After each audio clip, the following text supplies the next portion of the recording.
Space Shuttle 4 times during her career. She's from Jacksonville, Florida. She holds degrees in ocean engineering from the United States Naval Academy, from MIT, and from the WHOI Oceanographic Institution. She graduated from Annapolis in 1981, was designated as a naval aviator in 1982, and during her time in the Navy, she rolled up some 1,500 hours of flight time in 6 different types of Navy helicopters. She was selected by NASA as an astronaut in 1992, and she's flown on 4 shuttle flights. STS-67 carried the suite of telescopes into Earth orbit, collectively known as ASTRO. STS-86 and 91 were both flights up to the Russian space station Mir. Her 4th flight, STS-114 in 2005, was the first shuttle flight to follow the loss of the orbiter Columbia. Now on that flight, she and the crew performed a resupply mission to the International Space Station, and they demonstrated new techniques for the inspection and repair of the orbiter while in space. And she's with us today to share her remarkable perspective on all this history. Ladies and gentlemen, please welcome astronaut Wendy Lawrence.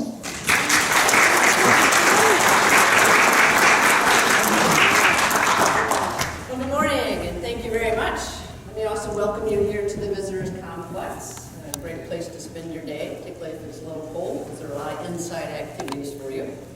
And you get to see stuff that we like to say is the real deal, things that have actually been up in space. And it is really a privilege to be a very small part of some of that history. For me, I'm not really old enough to know what NASA was doing as it tried to launch those first astronauts into space. How challenging it was, but by the time the Apollo program started, I was definitely old enough and I was paying attention. July 1969, I was 10 years old, growing up in Southern California, and like millions of people around the world, I had my eyes glued to my television at home when Neil Armstrong and Buzz Aldrin took those first steps on the moon. Can't tell you what it was exactly, but I was hooked. I was mesmerized, and I thought, yep, that looks like a really fun job. I think I'm going to do that when I grow up. So yes, it's a real privilege to have had an opportunity to fly on board the Space Shuttle 4 times. Here you see the official crew photos from those missions in astronomy, going to the Russian space station, and coming up to the International Space Station on my last flight, STS-114. And that's the flight that I'll talk about this morning. And I'll start by introducing you to the crew. We were commanded by Eileen Collins, first woman to ever command a space shuttle mission. On STS-114, this was Eileen's second opportunity to serve as the mission commander. Our mission pilot was Jim Kelly. You can see that, like Eileen, before he came to NASA to be an astronaut, he was a pilot in the United States Air Force. Our lead spacewalker was Suichi Noguchi of the Japanese Space Agency. His spacewalking partner was Steve Robinson. Next to Steve is an astronaut classmate of mine, Andy Thomas, born and raised in Adelaide, Australia. Andy also had the dream of becoming an astronaut one day. Because he was born in Australia, he really had only one option available to him, which was to move to the United States and become a U.S. citizen. He worked for many years as an aerospace engineer before we were both selected to be in the astronaut class of 1992. And last and definitely not least on our crew, Dr. Charlie Clark. He's worked at NASA now for over 40 years, and he's an expert in several of the thermal protection systems that you use on board spacecraft and satellites. Well, as Nick told you, STS-114 was the first shuttle return to flight mission after we lost the orbiter Columbia and the STS-107 crew on board. So let me briefly go over the cause of that accident. During launch, a large piece of foam, which was about the size of a briefcase, it broke off of the orange external fuel tank. And it actually ended up hitting the wing of the orbiter Columbia. More specifically, it hit what were called RCC panels. These were protective panels that were installed on the leading edge of the front part of the wing. And yes, many videos are taken of launch from different angles, and there were engineers here at the Kennedy Space Center who reviewed all that launch video. They could see that the foam had broken off from the tank. They also could see that the foam had generally hit somewhere around these RCC panels. But unfortunately, none of those video views showed the fact that the foam had hit with so much force that it actually had punched a hole in the RCC panels. And this hole was about 1 foot in diameter. Well, the Warner Columbia makes it up to space. The 7-member crew completed their 16-day science mission. Then they were cleared for landing back here at the Kennedy Space Center. And the way it worked is you were coming back to land, the early part of your entry trajectory, you passed through a part of the atmosphere that had very high temperature gases. These were gases in plasma form. So those gases were able to flow through the hole in the wing. And because they were so hot, they melted the aluminum support structure of the wing. And that caused the wing to break apart, and the rest of the spacecraft as well. And of course, the 7 members of the crew could not survive that. They all very tragically lost their lives. So in response, NASA immediately formed an accident investigation board. The purpose of the board was to figure out exactly why the accident occurred, but more importantly, give NASA steps to take to ensure that it never happened again. This was pretty demanding work for the accident investigators. They spent many months looking at the cause, and ultimately they gave NASA 3 recommendations that had to be met before we could start flying the space shuttle again. So first and foremost, NASA had to understand why foam had been coming off of the external fuel tanks during the launches, from the first launch of the shuttle program up until that point in time. NASA had to understand that and then take steps to minimize the size and the amount of foam that came off during launch. Second, NASA had to develop a way to look at the entire outside of the orbiter once we got to space to orbit the planet. To be able to do an external inspection to look for damage to the RCC panels and all of the tiles that are part of the thermal protection system, all those grayish tiles that are installed on the spacecraft. And finally, if we found damage, we had to have ways to repair it. So in the history of the shuttle program up until that point in time, NASA had never had to do anything like this. And so these recommendations proved to be pretty challenging to meet. And from the crew's point of view, we couldn't wait for the engineers to figure everything out. We really needed to start our training flow. And at the beginning of that training flow, we knew we were going to go to the International Space Station. We knew we had 3 spacewalks to conduct while we were there. So there was some broken equipment that we had to replace, and we were going to add some work platforms to the station as well. So spacewalk training is very fun for the crew members to get to do that. They start off by going over to the virtual reality laboratory at the Johnson Space Center in Houston, Texas. Here you can see Steve with this VR helmet on his head. Inside of that helmet, he had a view of the outside of the space station. Notice also he had these gloves on with cables leading back to that helmet. So as he moved his hands around, the view inside that helmet changed in coordination with his hand motion. The space station right now is about the size of an American football field. And there's actually a spacewalk going on at the station right now. 2 Russian cosmonauts are out doing the spacewalk. And one of the most challenging things for the spacewalkers is to figure out how they're going to move around on the outside station from one work area to the next without running into something that's so big that they can't make their way around it. So the VR lab gives them an opportunity to sort this out. We call it their translation path. Really, the smartest thing to do, though, is to put a spacewalker on the end of a robotic arm. That's the quickest way to move them around. So the VR lab used to have a simulator for the space shuttle robotic arm, still has a simulator for the station robotic arm, and on this flight I was a station arm operator. So it was very important for Steve and myself to figure out how we were going to talk to one another. Because as the spacecraft orbits the planet, it's in a state of free fall. We don't feel the pull of gravity anymore.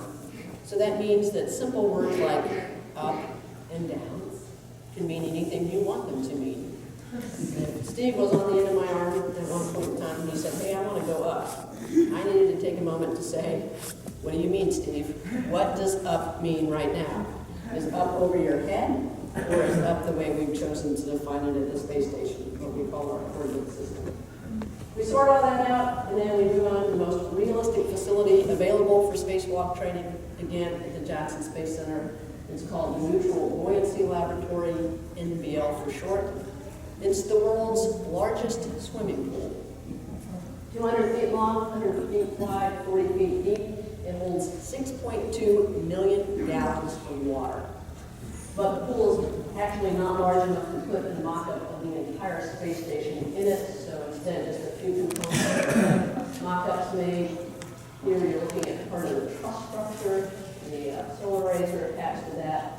This is the NASA laboratory module on the bottom of the pool, attached to node 1 and the airlock. So our spacewalkers use this physical principle called neutral buoyancy to help them train. Think of a scuba diver doing a dive. So we put them in a training version of the suit, close it up, we pressurize it, we start pumping in air for them to breathe. The suit inflates and floats. It bobs on the surface like a cork. You need to get it to sink and float in the middle of the water. You need neutral and buoyant. So you do that by putting weights on the legs, the arms, the front and the back of the suit as well. When the safety divers add the perfect amount of weights, literally the suit sinks and floats right in the middle of the water. And again, it's the best way for the spacewalkers to understand what it's going to be like to be on orbit, outside a spacecraft, doing a spacewalk, and you do not have gravity pulling on you anymore. So for every activity they're going to do during that spacewalk, they think about where should I attach my safety tenet to, what part of the spacecraft, will there be something nearby, like this handrail that I can hold on to? Should I be in this body position or maybe that body position? What's going to be best for the activity that I need to do? And again, we want the arm operator to work very closely with the spacewalker, so the pool also has a space station with a robotic arm in it that's full-size, driven by hydraulics.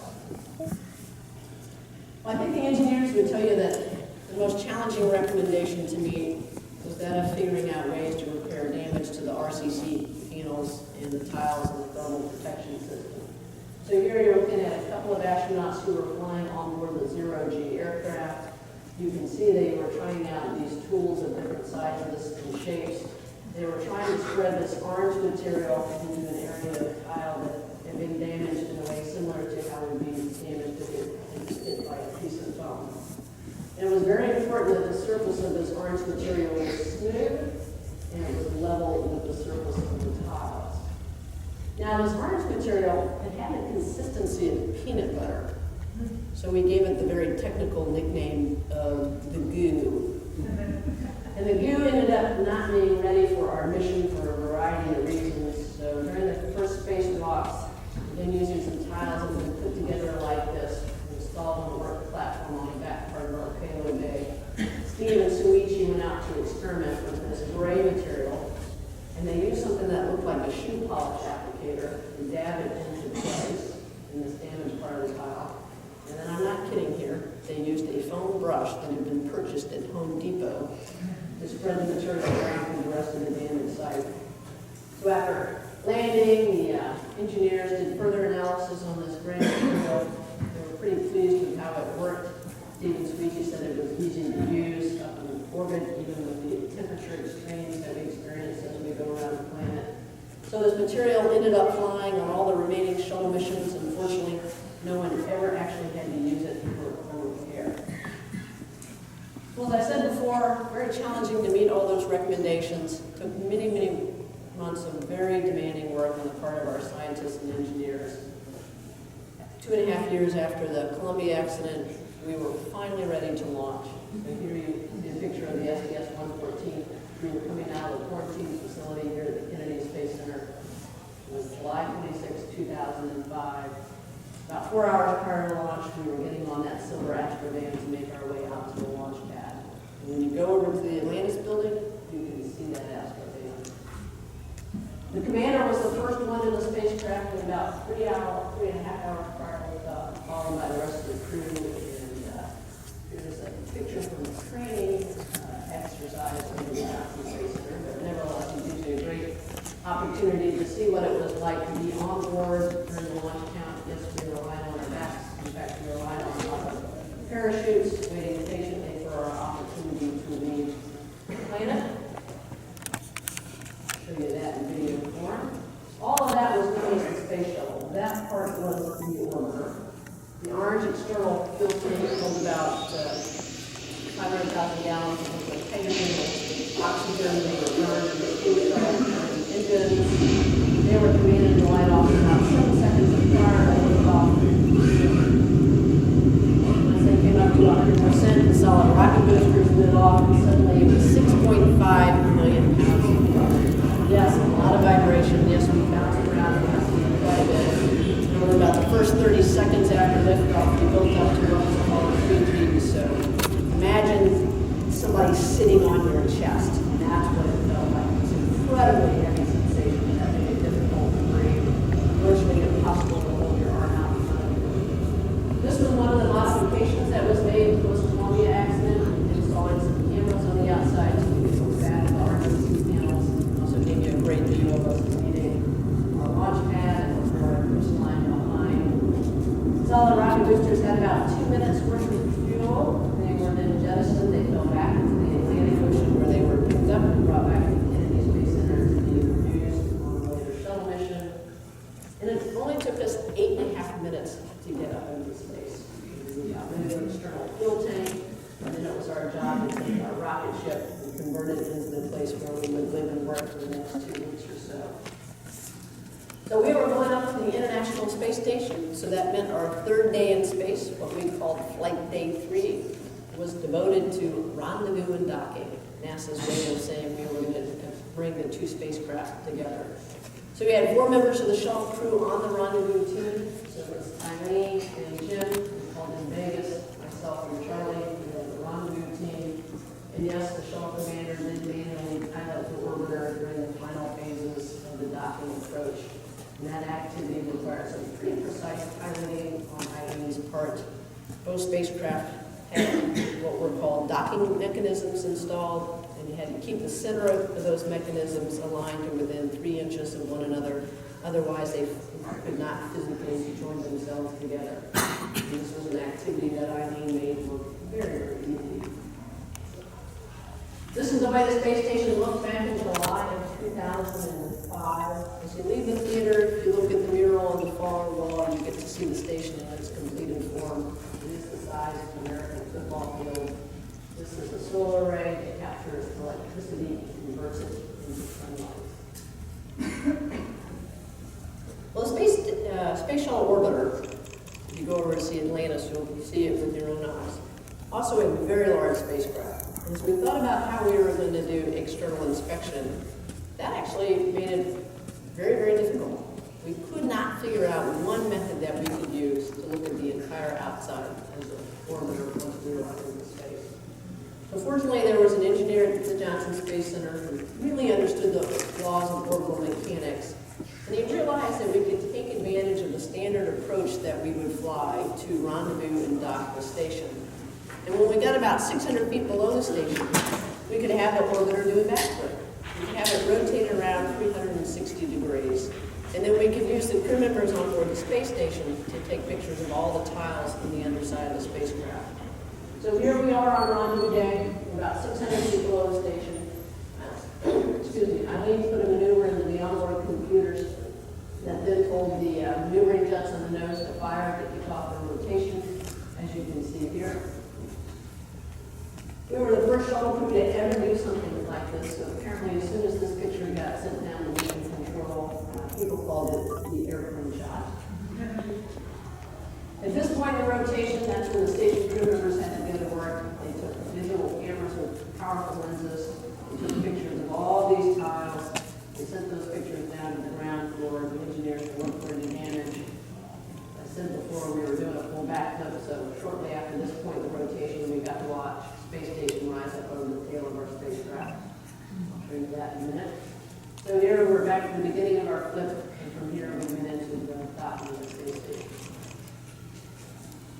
Here you can see how slowly we rotated, and this is what we called our Star Wars moment. Doing the world tour to our space station, flew up over the tail of our own spacecraft. Again, very neat to be part of something that the shuttle crew had done before. This picture shows you the primary method that we use for external inspection. We relied on the shuttle robotic arm. Attached to it was a 50-foot long inspection boom with several cameras on the end of that boom.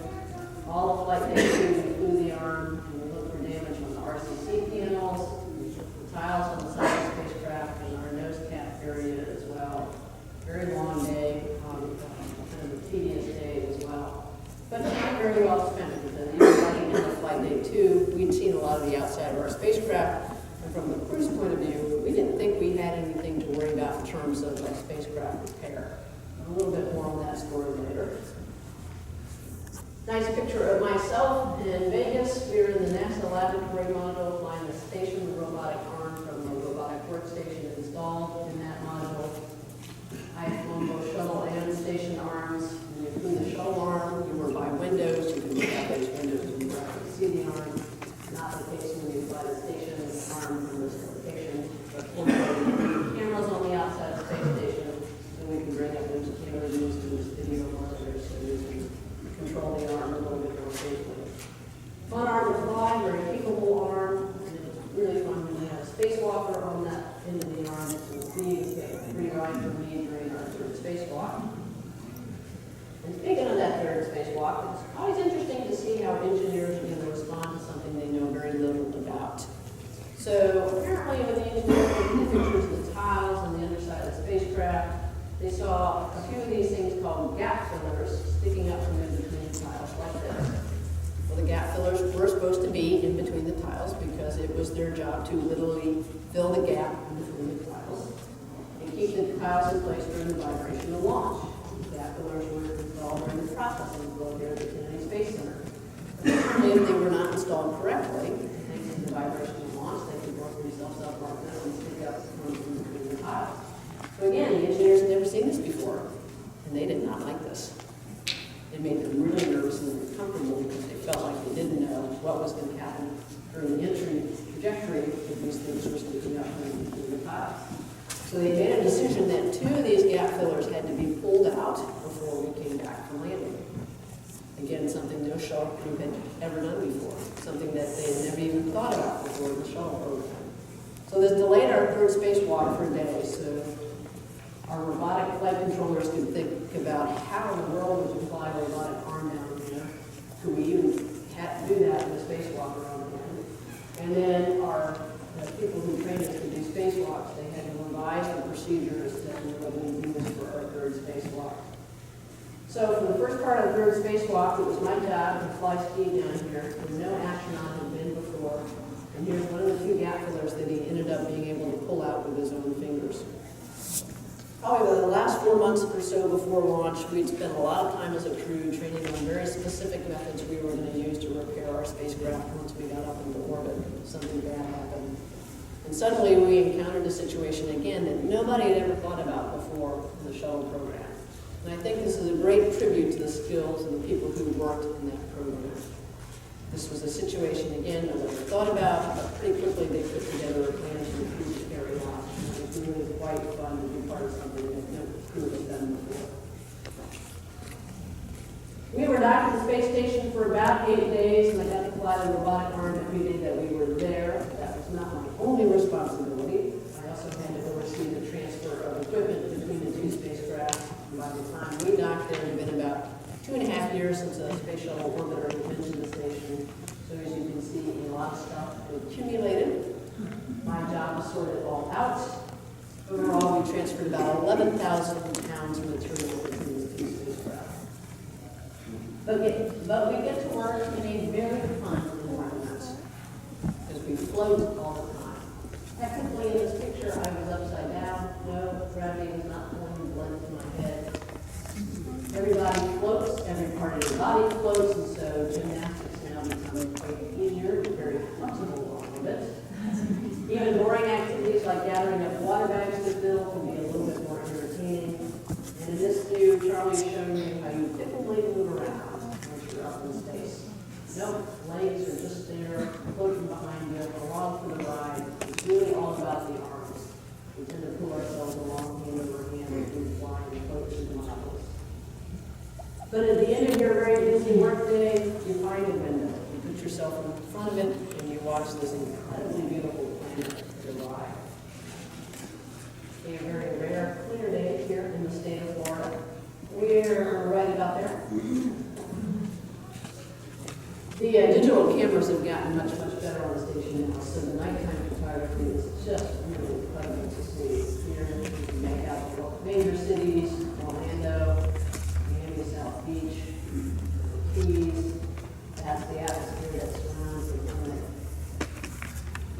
Nice close-up view of the Kennedy Space Center. These launch pads were first constructed for the Apollo program, then converted for use in the shuttle program. NASA has leased this launch pad to SpaceX for its Falcon series of rockets and has converted this launch pad for its new rocket-based launch system. And this 3-mile-long runway was where you wanted to land at the end of your shuttle mission. This is definitely one of our more spectacular sights on STS-114. These are actually the southern lights, Aurora Australis. So during the first part of the mission, when we flew over Australia at night, this is what we got to see. Periodically, I would turn to our Australian astronaut on board and thank Andy very much for arranging this for us. Another one of my favorite sights is the sunrise or sunset. Really hard to tell you with a digital picture like this, but everyone is very, very spectacular, very intense colors. Right now, the space station is probably about 240 miles above the Earth's surface, traveling roughly 5 miles a second, 8 kilometers a second. That means it only takes it 90 minutes to go once around the planet. So every 45 minutes or so, the sun is rising or setting to get many opportunities each day to take a picture. The Space Shuttle Orbiter was an audacious idea. It's a rated reusable vehicle. It's a reason why we were able to construct the space station, but not designed to stay in space continuously like a space station. So before you knew it, it was time to close up your payload bay doors and plummet back to Earth on this 200,000-pound glider. Its engines in the back were not working. This was the heads-up display that provided flight information to the commander, airspeed, altitude. This was the guidance cue saying it's time to pull up on the nose, we need to flare, landing speed, to slow down to that. Pilot's job was to put the gear down about 400 feet prior to touchdown. And before a shuttle commander would land the vehicle for the first time, he or she would have well over 1,000 practice approaches. Yes, all the pilots in the shuttle program were military test pilots, very skilled aviators, but every so often things don't go in accordance with your pre-mission, your pre-launch plan. Obviously, Eileen wanted to land back here in Florida, but thanks to thunderstorms, that was not going to work out, so we had to go out to Edwards Air Force Base in Southern California instead. So that meant Eileen went from landing in the daytime to landing shortly before sunrise. So it was her opportunity to put all that practice to good use. Very nice picture of our orbiter Discovery as the sun was beginning to rise out in Southern California. And the crew of STS-114 after our 14 days in space. We ended up going around the planet 219 times. We traveled roughly 5.8 million miles. And it was truly an honor to be on this crew. It was a privilege to play a role in returning the space shuttle to science.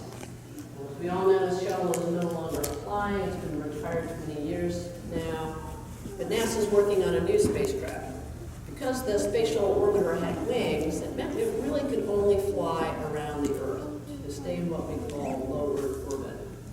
And it's time to leave low Earth orbit. We've been here for 50 years. It's time to go back and do what we did during Apollo, which was to start to explore, to get farther away from this planet. So you'll hear some discussions about a new space station in the vicinity of the Moon, called the Gateway, the Lunar Gateway. And NASA's designing a new rocket, as I said, the Space Launch System, and a new spacecraft as well for Orion. There's a mock-up of it outside the space shop. Yes, it looks like an Apollo capsule. You can thank the laws of physics for that. You come back into the Earth's atmosphere from something other than going around the Earth. You need that blunt bottom on the bottom to absorb all the heat in the entry process. So eventually, that spacecraft will have some more test flights, and then crews on board as well in the middle part of the next decade. And we'll start manning that gateway, doing some more activities on the Moon.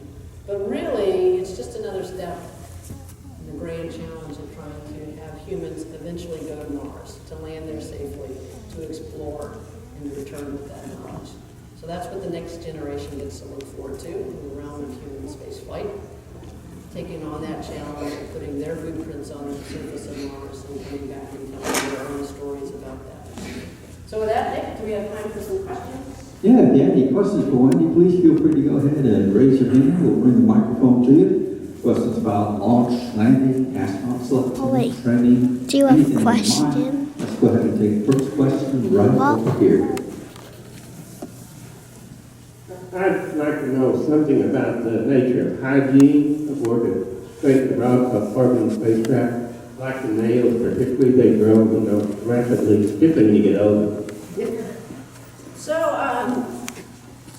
I'm with Blue on short shuttle flights and never really had to worry about things like slipping on for the crews who are on the space station, they're there about 5 or 6 months. And yeah, every so often you want to cut your hair, you want to cut your fingernails. And so there is a technique associated with a black, because again, everything floats.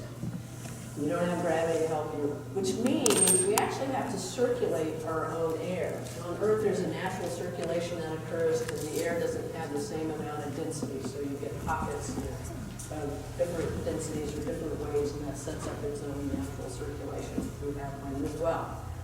We create that on board our spacecraft with fans, and so the crews have learned that we stand in front of what we call, we have filters installed that went through one of the air vents where the air is being sucked through. You can get there with your nail clippers, and you're right there in front of that vent, and literally all the nail clippings get sucked over to the filter, and then you can come back over and show you vacuum and roll up.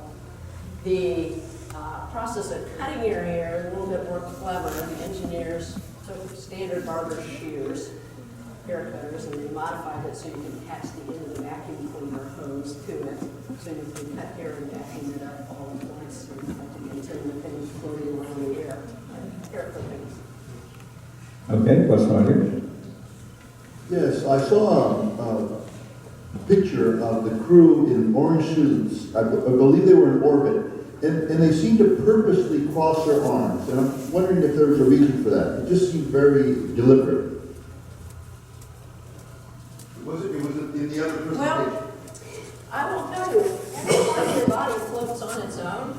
So if you're not doing anything with your arms, they will naturally just float right here, which after a while, you're kind of like, why are my fingers right here? So I think sometimes we do that just because we don't know what else to do with our arms. Here on Earth, you don't worry about it because gravity pulls your arms and they just hang at your side.